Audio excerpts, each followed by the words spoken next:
And a lot of this change has been driven by startups. Infosys was a startup in 1984. HCL was a startup in 1994. Giant companies today. If you would ask me, "Bhai, 40 saal baad kya hoga?" I would not have predicted this.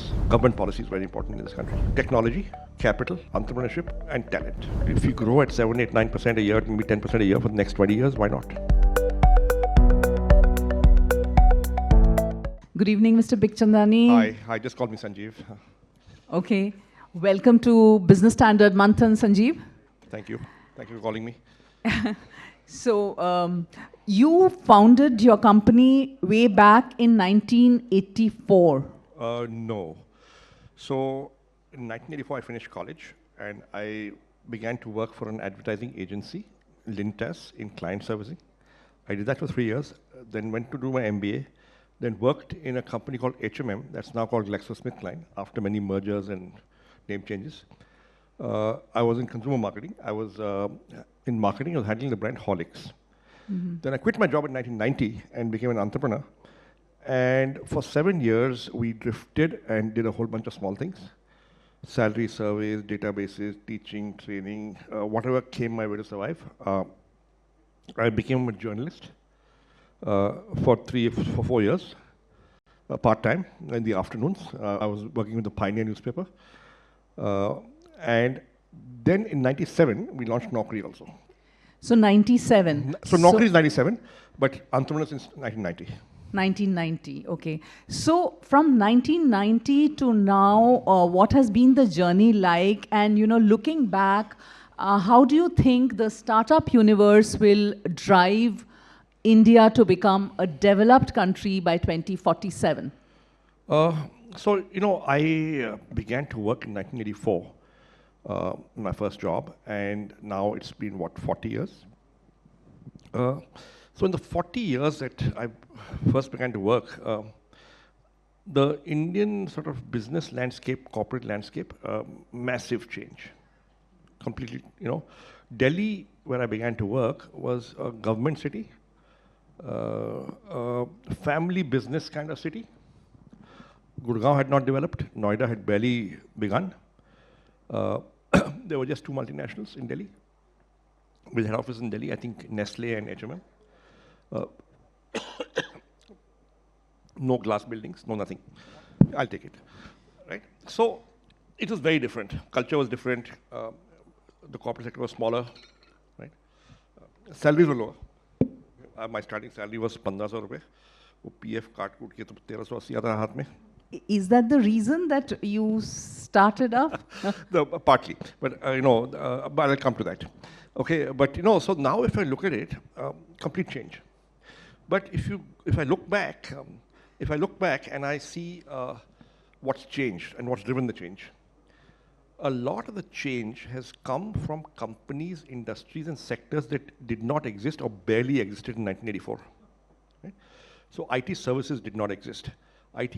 Barely existed. IT-enabled services did not exist. Mobile telephony did not exist. Private sector telephone companies did not exist. Private sector banks did not exist. Private sector insurance companies did not exist. Private sector airlines did not exist. Internet did not exist. Mobile apps did not exist. E-commerce did not exist. I mean, sector after sector, company after company did not exist in 1984. Right? A lot of the buzz, employment, investment has gone or come from these sectors. When I finished college, I think the services sector was 25% of the economy. Right now, it's close to 60%. So there's been a transformation. It's not a revolution, it's an evolution. And sure, there were some milestones. I mean, I think 1991 economic liberalization was a big milestone. It freed a lot of sectors from the license Raj. And a lot of this change has been driven by startups. By new companies. Infosys was a startup in 1984. HCL was a startup in 1994. Giant companies today. So it's pretty clear to me that in 1984, if you would ask me, "Bhai, 40 saal baad kya hoga?" I would not have predicted this. If you ask me now, 40 saal baad aur kya hoga? I don't know, but change hoga. And the change will be driven by the same 4 or 5 forces that have driven change in the last 40 years. What are those? Regulation and changes in regulation. So government policy is very important in this country. Government is the single most important organization in this country, right? Technology, capital, entrepreneurship, and talent. So when you say 5 things. government policy, what exactly do you mean? What kind of policies? No, I mean, let's take 91, liberalization, license Raj dumped, right? Huge change. For someone like me, who had just become an entrepreneur in 1990, massive change. Okay? You could do business without taking too many government permissions. Government permissions slow down stuff. And, you really don't have then the energy, the wherewithal, as a entrepreneur who's starting out 2,000 rupees, and I'm alone, I would not be able to get those permissions. So freedom to do business is really important. It's what drives velocity. You get velocity, you get growth. So growth is about velocity. Especially on startups, how much of regulatory interference should be there? So look, regulation is okay, barring 1 or 2 areas. Regulation is okay. But the low-level bureaucracy at the state level, not center level, that's where the issues are. I don't know how to solve that, but I'm saying that's where the issues are. Okay, whether it's, well, not now, but 20 years ago, the electricity guy, whether it's, this inspector, that inspector, you do away with stuff like that, it'll help a lot. When you started Naukri.com, jobs, or rather lack of jobs, that was not in the headlines, but how did you think of Naukri.com? Well, so we started with a very simple idea. If you would ask me, there was no vision. Vision is what I think others attribute to successful people in hindsight. मेरा कोई vision नहीं था, मेरा छोटा idea था. So, you see, I used to observe in my last job in HMM. There was the junior marketing team, and I was terribly junior then, would sit in an open hall. So I could observe my colleagues. The hall was open, and I observed that whenever the office copy of Business India would come in, everybody would read it from the back. Okay? Because there were 35 to 40 pages of appointment ads at the back. Very often they would not read the articles. So, आप लोग मेहनत करते हैं journalists, but these guys were just looking at the ads here and passing it on, appointment ads. And then they would start discussing.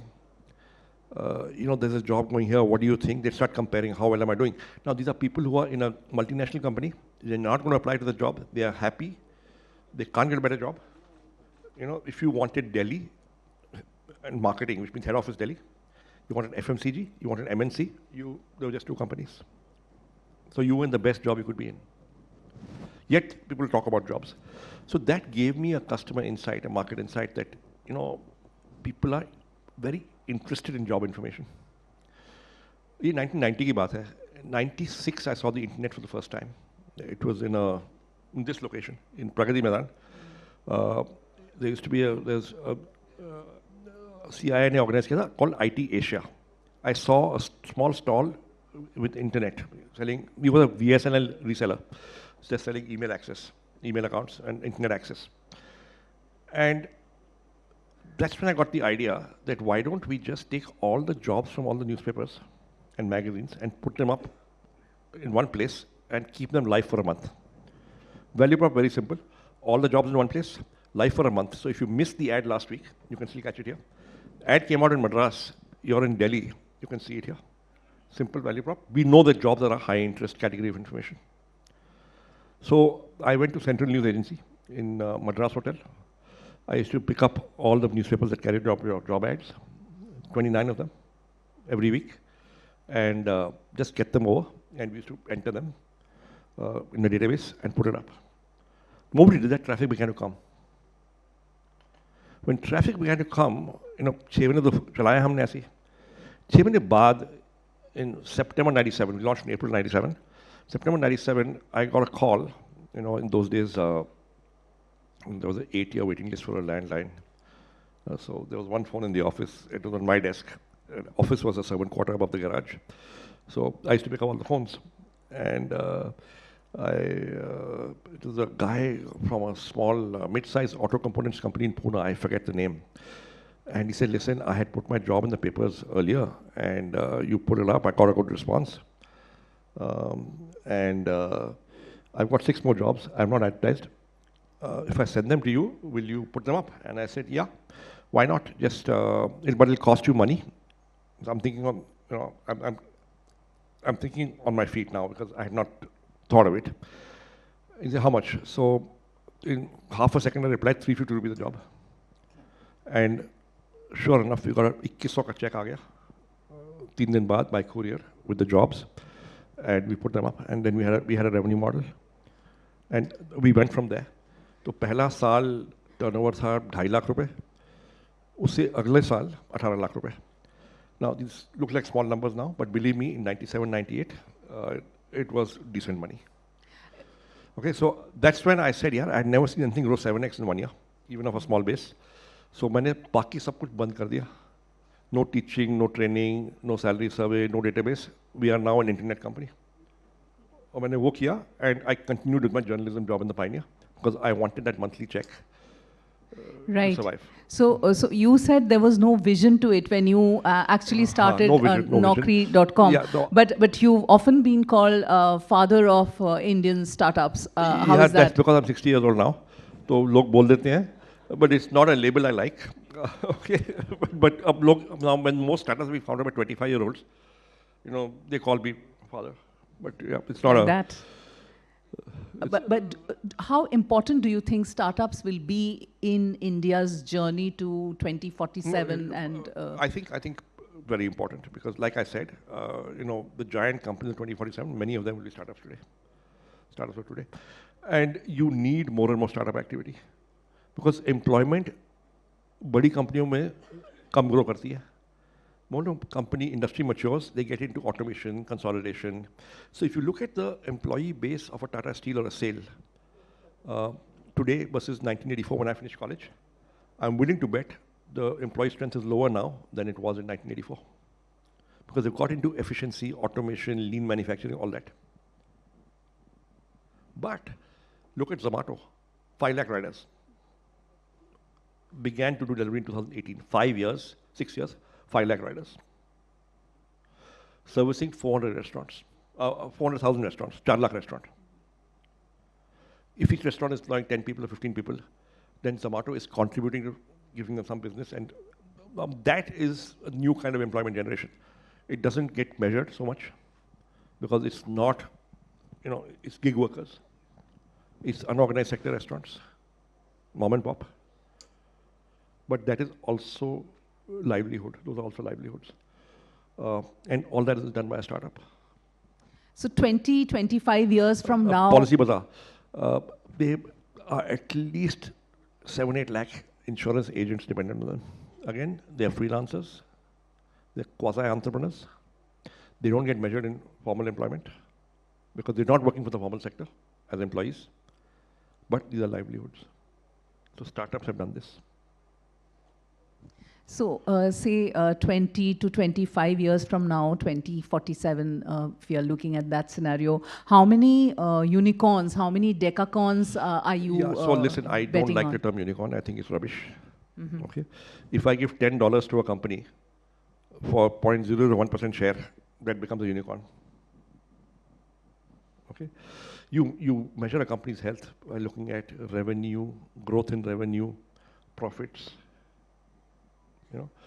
number of customers who are paying, unit economics.